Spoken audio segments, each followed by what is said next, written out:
Yan. Dapat ang tanong kung giniginaw ba sila. Kasi hindi ka naka-jacket eh. Noong nakaraan, naka-jacket ka mas eh. Akala mo lang yun.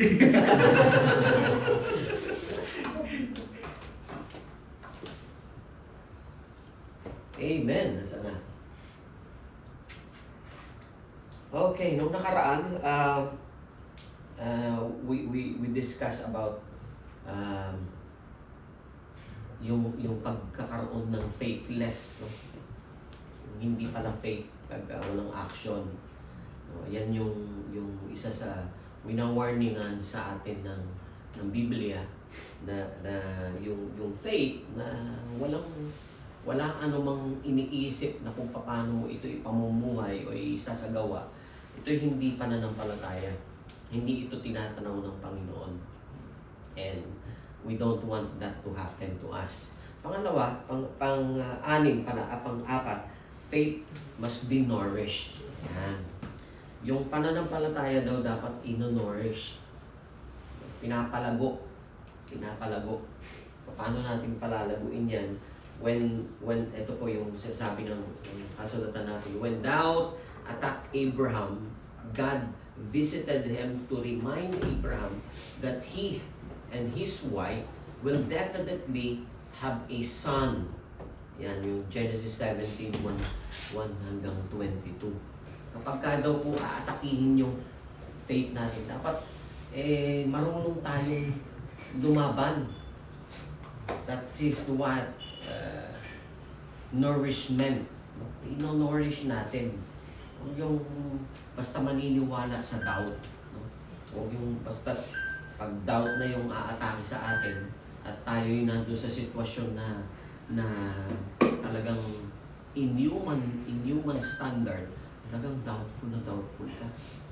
Talagang hindi ka maniniwala. Basta't maniwala ka, God has a purpose in you. Katulad kay Abraham. God has a plan. Pag sinabi ng Panginoon ng Biblia na God has a plan for mankind, yun talaga ang sampalatayanan mo. Then the Lord will do His moving to your life. No? Sometimes when our faith is weak, God wants us to encourage us by reminding us of His promises. Okay, ulitin ko Ilan na ba ang alam mong promises na nangyari sa'yo mula sa Panginoon? Okay? At ilan pa kaya ang promises ng Diyos na hindi pa nagaganap sa buhay mo? May promise pa ba sa'yo ang Diyos? Yan ang tanong ko. May promise pa ba sa'yo ang Panginoon? May pangako ba siya? Okay? Kung wala nang pangako sa'yo ang Panginoon, ay naku, delikado yan. Delikado yan. Siguro huwag na tayong sumamba. Kasi wala nang pangako eh. Ang pangako ng Biblia, lahat-lahat, ay ilang tao sa inyo? Kung hindi ako nagkakamali, 3,800. Ilan pa lang yung pangako ng Panginoon sa iyo. O kung hindi man sa atin lahat yung pangako na yan, dahil ang bahagi ng Biblia ay hindi naman natin matatanggap lahat yung pangako na yan. May talagang pinangakuan ng Diyos na for Israel alone. And for us, Gentile, nung manampalataya tayo, isa lang ang pinakako ng Panginoon sa atin. We will have an abundance life. Kung paano natin po iintindihin yung an abundance life, yan, dyan maraming mga iba't ibang mga ideas, no?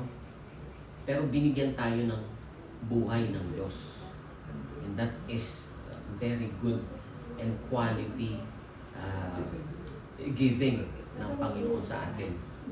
Amen. And to have an enthusiastic faith, we need to meditate on God's promises to us. Okay? Yun daw. Para manorish natin mapalago natin yung pananampalataya, yung dilil-dilihin mo araw-araw yung promises ng Diyos. Yes. Pagka dumadating ka sa pagsubok, promises ng Diyos. No? Halimbawa, yan, nag-stop pa tayo, o kaya naloko tayo ng financial, ng tao, no? Yan madalas na talagang pinagmumulan ng stress, distress ng mga tao, finances. Bawa talagang naubos na yung pera natin. Tapos may isang ginamit na kapatid natin para malustay yung pera natin. So anong gagawin natin as Christian? Diba? Pag-pray natin. Sabi pag-pray, posible ba yun? Tapos makikita mo, umasenso yung tao na ito. Pareho kayo ng church. Kinikwento ko po ito dahil sa isang life testimony. Talagang naubos ang kayamanan ng kapatid na ito. From riches to rag na experience niya. Because of his kindness. So sabihin niyo siguro, kindness is not good. Pero hindi, bunga ng Espiritu Santo yan eh. No? Yung kindness. No? Pinahiram niya lahat ng kanyang ari-arian. Pati mga titulo. Hanggang sa dumating sa punto na bankrupt siya. Kasi hindi na siya binayaran ng kaibigan niya. Kaibigan pa, kaya sabi wag daw masyadong titiwala sa kaibigan. Pero itong nangyari kay I don't know if you heard Infante. He is a professor before sa isang computer university. Ngayon ay meron na siyang sariling computer college. Located yan sa Pampanga. Pero bago nangyari yan, itong si Infante na ito ay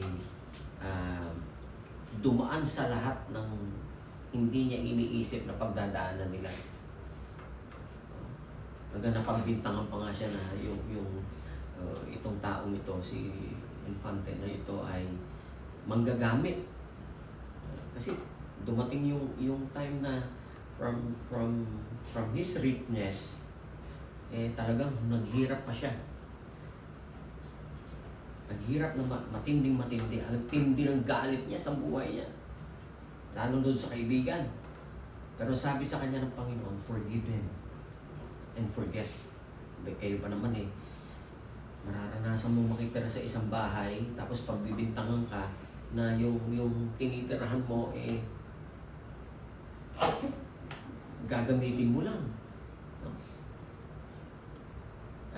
Then suddenly, to make the story short, sabi, one time in his life, talagang hirap na siya, wala na siyang makain. Nakasalubong niya yung kaibigan niya, sabi ng Espiritu Santo sa kanya, patawarin mo. Kaibigan mo yan, patawarin mo. Sabi niya, hirap na hirap yung kalooban niya. Di alam ko pa, Lord, alam mo lang, pinatawad ko na siya. Patawarin mo. Sabi niya. Paglapit niya sa'yo, patawarin mo, bigyan mo lahat ng pagmamahal. Sabi niya, Panginoon, hirap nito. Pero nung lumapit na po sila, nagkasalubong na sila, niyakap niya. Pinapatawad na kita kung ano man ang naging kasalanan mo sa akin. From this point, salamat. Na-release na ako sa alam mo, nagalit ako sa'yo talaga. Sabi niya, salamat sa Panginoon at pinalaya niya ako. That's it. Tapos. And then, the following morning, kasi po siya nung proseso na yung pagpapatawad, dahil nawala na nga siya, no? Wala na sa circulation, nag-apply siya ng isang building na bibilihin niya. Pero wala na siya. Zero. Pumunta siya sa bangko, tapos sabi niya, sige po, ako po, bibilihin ko po yung building. Tapos sabi sa kanya ng manager ng bangko, we know you. Sabi niya. But sadly, alam po namin na wala kayo kahit na ang collateral or magagamit. Pero bumalik kayo, kausapin ko yung pinakamay-ari ng building na yan, and then sige po. Nung time na yon, proseso yon, pagpapatawad niya. Pagpapatawad niya, imagine mo papatawarin niya yung tao. Parang umaakit siya sa bundok eh. At inimit niya doon yung Panginoon at inimit niya yung tao. Right after na ma-meet niya yung tao at mapatawad niya, na-release. Pagkatapos ng releasing, dumaan yung araw at nananalangin siya, Panginoon, alam ko wala na akong expect sa kanya, hindi niya ibabalik yung mga nahiram niya. Sa'yo ako tumitingin. To make the story short, tumawag sa kanya yung bangko, pinayagan siya, bilhin niya yung building. Hallelujah. Binili niya yung building, wala siyang pera, pumirma lang siya, at sabi, sige, pagkakaloob namin yung building sa'yo. Ang idea niya noon, magtayo ng isang computer center. Kasi computer kasi yung kanyang background as a professor. Computer center. Tapos may habang nasa proseso siya, imagine kung ito yung building na ito, tapos yung gagamitin mo lang yung ground floor. Kasi hindi mo kakayanin na buong building eh. Ang magamit mo, wala ka namang resources. Habang nandun siya sa ganung pagkakataon, may tumawag sa kanya. Alam kong gusto mong gamitin yung building. Bukas ng umaga pumunta ka doon sa building mo. Punta siya. Inabot siya ng gabi. Walang nagpakita. Sabi niya, sige. Panginoon, salamat po. Marami talagang nangluloko ngayon. Sabi niya. Pinagtripan ako. Habang nasa ganun siya pananalangin, nung pauwi na siya, biglang dumating yung sasakyan sa harapan ng building. I know that you suffered a lot, sabi ng kausap. Nangyari, pinahiram po siya ng lahat ng gagamitin for him to start his not center, but a college. Nagkaroon ng data computer college sa Pampanga. At lahat yun ng floor na gamit niya. Wala siyang pera. Lahat ng floor na gamit niya. For the glory of God, naibalik sa kanya lahat ng nawala. Sino nagbalik? Ang Diyos. Yes. Hindi yung taong nakahiram sa kanya. So, ganito yung mag-alaga ng faith. Hallelujah. Basta manorish mo yung pananampalataya na yan na pinagkatiwala sa inyo ng Panginoon. And God will do His rest. Is all. Galing talaga. Kung makakausap nyo si Rick Infante, napaka down to earth niya. Pero mayaman. Kasi minsan po kami nagkaroon ng pangangailangan. May sinapahan ako ng kaibigan namin at gustong sponsor. Kukuhanin namin si Rick Infante. Doon namit namin. Ito pala. Siya pala yung kwento. And the rest of the history of his life, talagang sa Panginoon talaga. God is really using a simple and dedicated human for His glory. So yung faith daw natin dapat ma-nourished. Laging mapalago yan. Laging maalagaan. Lima, faith must be worked out. Ayan. Kailangan ipapakita rin natin, katulad na sinabi natin noong nakaraan, dapat yung madala mo sa paggawa yung faith mo. Yes. Basta inuutusan ka ng Panginoon na gawin, naku, huwag ka na magdalawang isip. Huwag ka na magdalawang isip. Work it out. Sabi niya, work it out. At yung panghuli, faith brings result. Ay, ito, pinaka-maganda. God appointed time, the promised son Isaac was born. The fulfillment of God's promise gave much joy, to the couple, their friends, because they all knew that Isaac is God's miracle. Kamakailan lang, meron naman akong isang storya sa inyo na babanggitin. Yung dalawang bata na ito, kakasal lang. Tapos na-diagnose na nung mabuntis na yung babae, na-diagnose ng pedya na yung bata sa sinapupunan niya, wala nang buhay. Kailangan niya ilabas yun para totally malinis. Nanalangin po yung mag-asawa.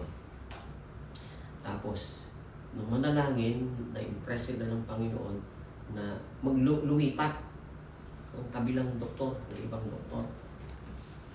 Tapos, nag-check ulit. And then, sabi nung doktor na yung kilala nila, sabi niya, okay, good ang bata. Wow. May tibok, may puso. Sabi nung nanay sa akin, sabi, talagang yung doktor na yun, masama talaga, bakit ganito yung kanyang finding? Sabi ko, no, hindi mo masasabi yan. Maaring yung finding ng doktor na yun tama. Tama. Nung una. And then nung nilipat po siya, nagkaroon ng tibok yung bata at nilabas. Ilalabas. Sabi ko, don't be like that. Sabi ko.